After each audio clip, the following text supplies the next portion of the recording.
Hi folks, this is Jay. Hope you're okay today. It's good to be with you and love to everybody out there. I just want to get a lot of things in.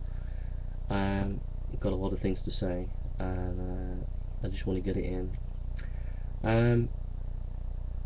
I had a debate with the Global Atheism last night, and I enjoyed talking with the Global Atheism, and I just want to share my thoughts about that last night, and also about why I did the show.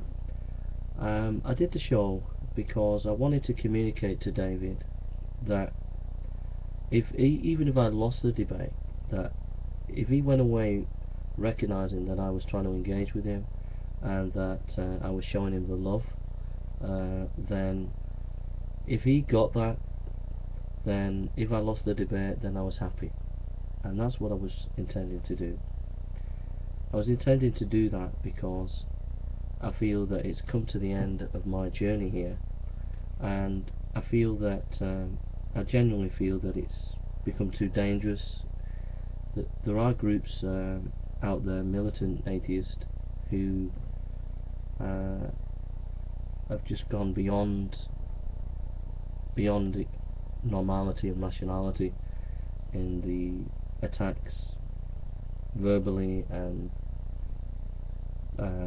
in many other ways against me, that it's basically taken my free speech away, and so it's too dangerous to continue to be operative on YouTube. And so I feel I won the debate there about free speech and about how militant atheism took it away. And all my videos that I did critiquing and attacking militant atheism, for all my failings, I feel that that's been vindicated.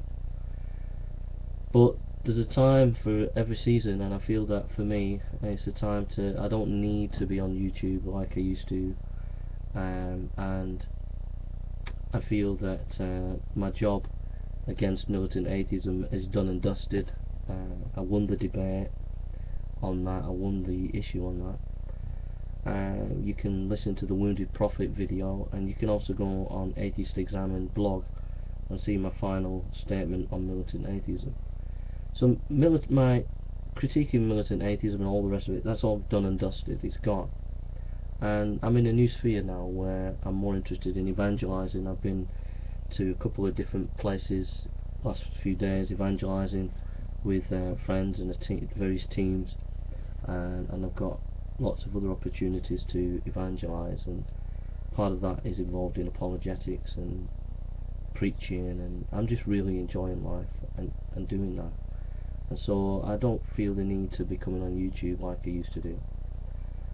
But I do like to study, I do like to research, I do like to debate and discuss, and I wanted to reach out to some atheists to show that the bashing of militant atheism is not all me, that I'm actually interested in atheist and atheism in terms of dialogue and discussion and debate. And I wanted to reach out to David concerning that, and I know that he wanted to reach out to me and allow me to speak and to dialogue and discuss, and I appreciate that. So that's where it's at really. So if there's any atheist out there wants me to engage with them in a debate or dialogue, just watch the show, and if you would like to move into a debate and discussion with me, then I'm happy to do that. I don't think it serves any purpose to continue to drag up the past and drag up old controversies and old issues. I think that you need to take me as I am, and as I am, if you are a person who wants to engage, then I'm happy to engage with you. So the offer's there to any atheist in the world today, that if you want an academic debate on did Jesus Christ rise from the dead, so long as you are committed to democracy, you're committed to dialogue and discussion, you're committed to being respectful, and that you encourage that kind of behaviour, then I'm happy to engage with you and have an academic debate with you. And so long as you know your topic, so long as you have some background in what we're going to discuss, which for me is the resurrection of Christ. So again, I'm happy to debate any atheist union society, any atheist student union campus. I'm happy to debate you on Skype.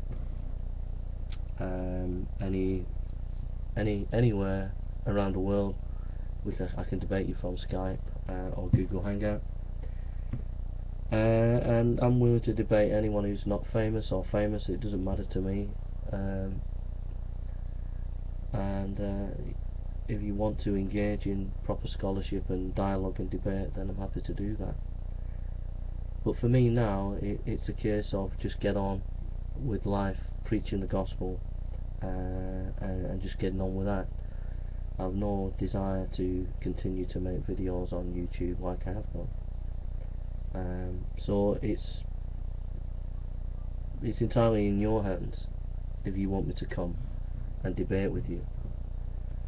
I might come on once every couple of months and preach the Bible, or do a Google Hangout where I maybe talk some of the notes, scholarly notes that I might have done or whatever. I might do that, or to make a quick series or something, but generally my activities are nowhere near what it's ever going to be. And my name hopefully will be die out on YouTube in that term, in those terms. Yeah, so I would say that if you're interested in knowing about me, knowing about where I'm coming from, what I'm up to, then I think that there is the definitive video, because the atheist or militant atheists are constantly trying to get a story out about me and tell the narrative about me that they want. But the definitive video for me is the Wounded Prophet. That explains everything. It's a very deep, honest, fair summary of the whole saga that I had with the militant atheist. And then my final letter on Atheist Examined explains everything, and my lecture on democracy. So that's important, because there's going to always be this narrative that the militant atheists want to keep putting out and keep dragging up, and I would just ask you to make sure that you look at my side of things, and at the end of the day to engage. I've done a lot of good videos, scholarly videos, and to encourage you to seek them out, because they're all over the place, and listen to them. There's quite a few now on Jesus Studies, there's quite a few on these are YouTube channels. There's quite a few on Lollard Preachers, quite a few on Athanasius TV and Samuel's Weimar Theological Seminary YouTube channel.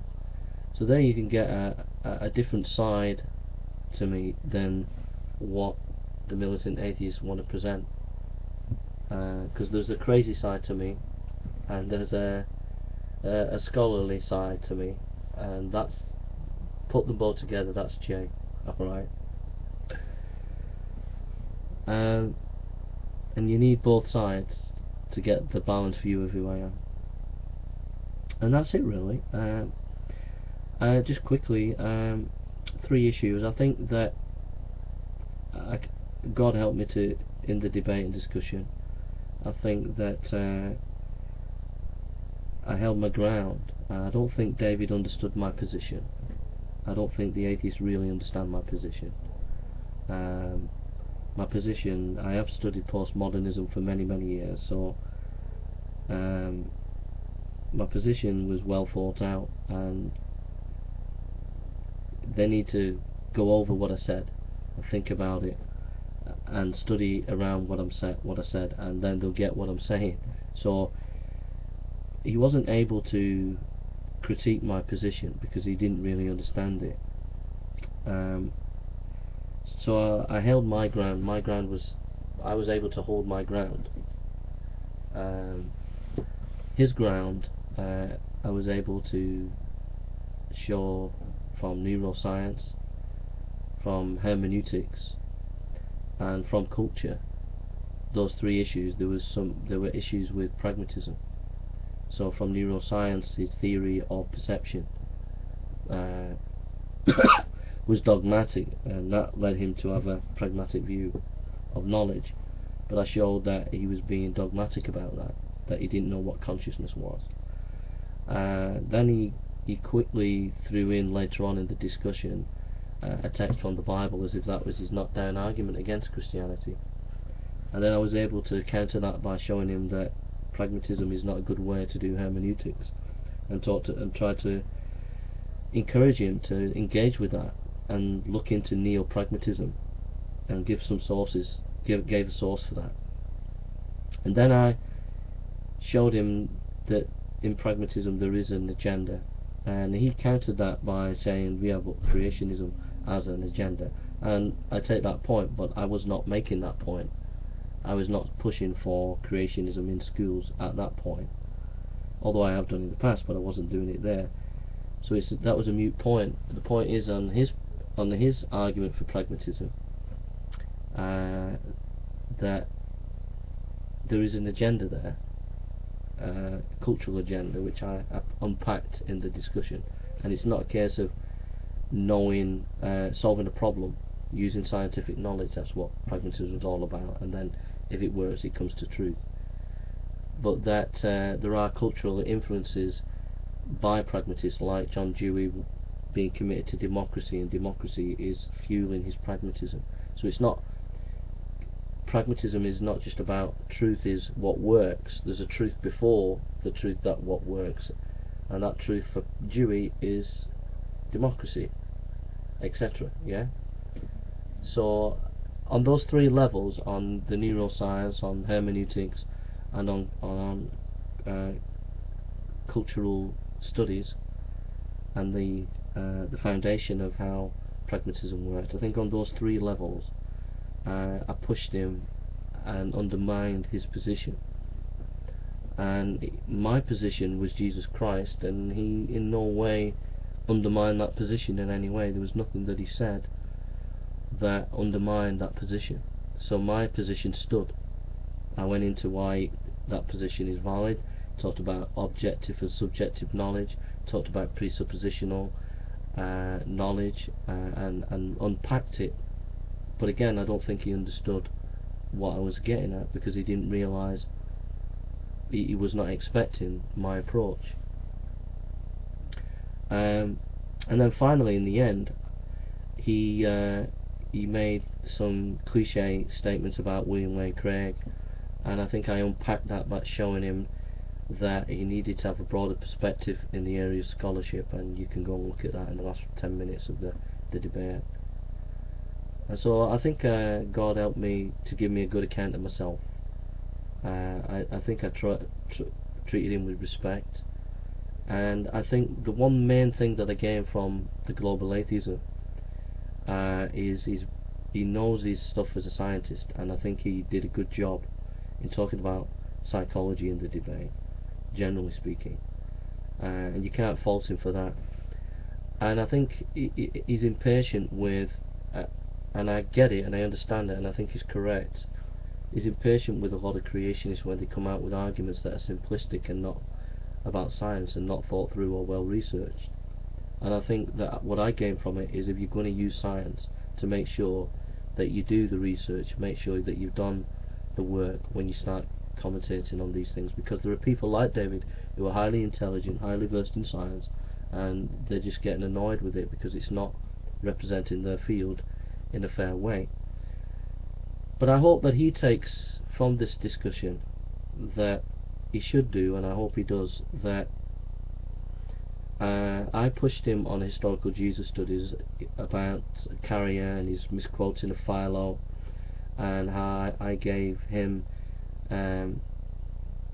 information to study oral tradition and things like that when he was talking about memory. You'll know when you go into the thing, but I hope I got him to think that there's more for him to study. Okay,